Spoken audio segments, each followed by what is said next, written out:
Sir এই যে উনি ওমর ফ্রম সুইজারল্যান্ড। তো স্যার ওর লিগে তো কিছু কোয়ালিফিকেশন দরকার। আপনি কি আপনার সার্টিফিকেট গুলো আনছেন? এই জায়গায় আমার কুমফুর সার্টিফিকেট আছে, আছে আমার 128টা মামলার কাগজ, আরো আছে আমার সব অস্ত্রের লাইসেন্স। এগুলা দিয়ে তো টিচারের চাকরি পাওয়া সম্ভব না। আপনার কি আর কোনো স্কুলের সার্টিফিকেট নাই? আর কি কোনো সার্টিফিকেট লাগবো? আরে না, আর কোনো সার্টিফিকেট লাগবে না, আমি তো মজা করতেছিলাম। আর স্কুলে ঢোকার সময় আমি কিছু প্লেয়ার পোলাবার নেমারে লাইছি, আমি এখন পিটি করাইতে যাইতেছি। এই ফাঁকে আপনি লাশগুলা গুম করার ব্যবস্থা করেন।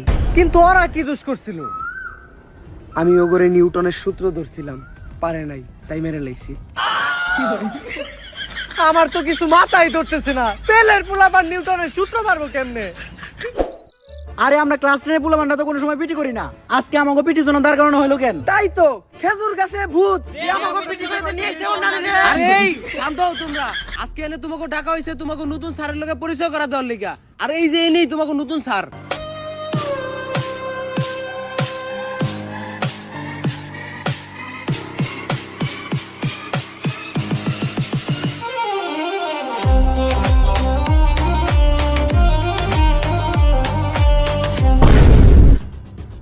আরে এইটাই তো ওই স্যার যারা আমি স্বপ্ন দেখছিলাম। উনি তো আমাকে সবারে গুলি করে আর কোপায় মারতেছিল। আরে বেটা তুই এর দিকে ডরাইতেছস? জানতি কাওয়াই চাল হের সাথে নাই মাল। টাকলা দেখা যায় পুরা কার্টুনের মতো। কয়েকটা খেলনা নিয়ে এসে আমাকে ভয় দেখাইতে। আরে বেটা গুলি করার কোপানো তো বহুত দূরের কথা, ও আমাকে গায়ে একটা ফুলের টুকাও দিতে পারবো না।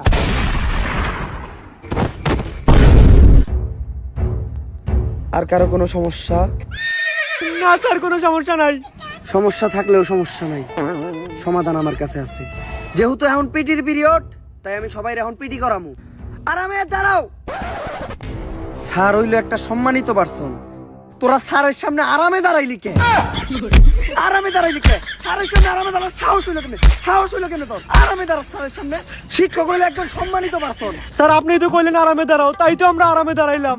আমি যদি গু খাইতে কই তাহলে কি তোরা গু খাবি? না স্যার। খাবি না কে? স্যার হইলো পিতা সমতুল্য, আর পিতা যা কইব তাই হুনতে হইব।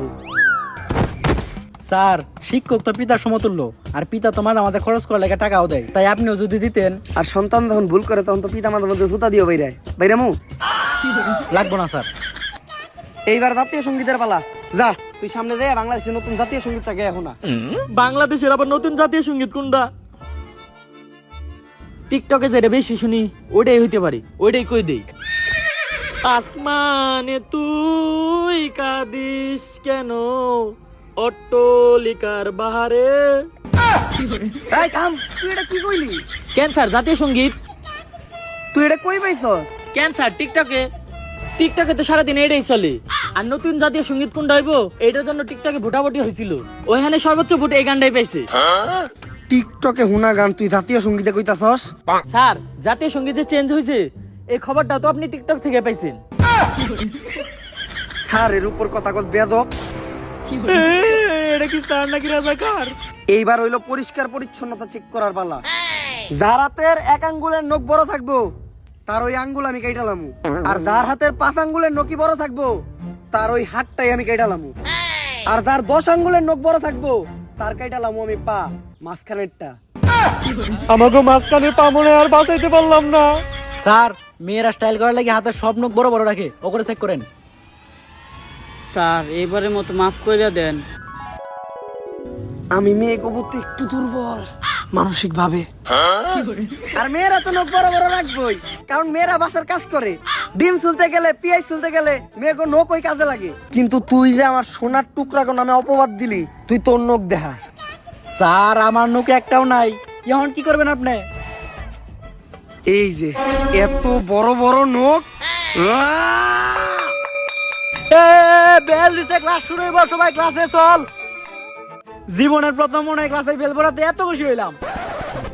অগরে তো আমি ক্লাসে যেয়ে দেখতেছি, যেমনি ও কগরে মারতে হইব, অগরে না মারতে পারলে আমার ভালো লাগবো না।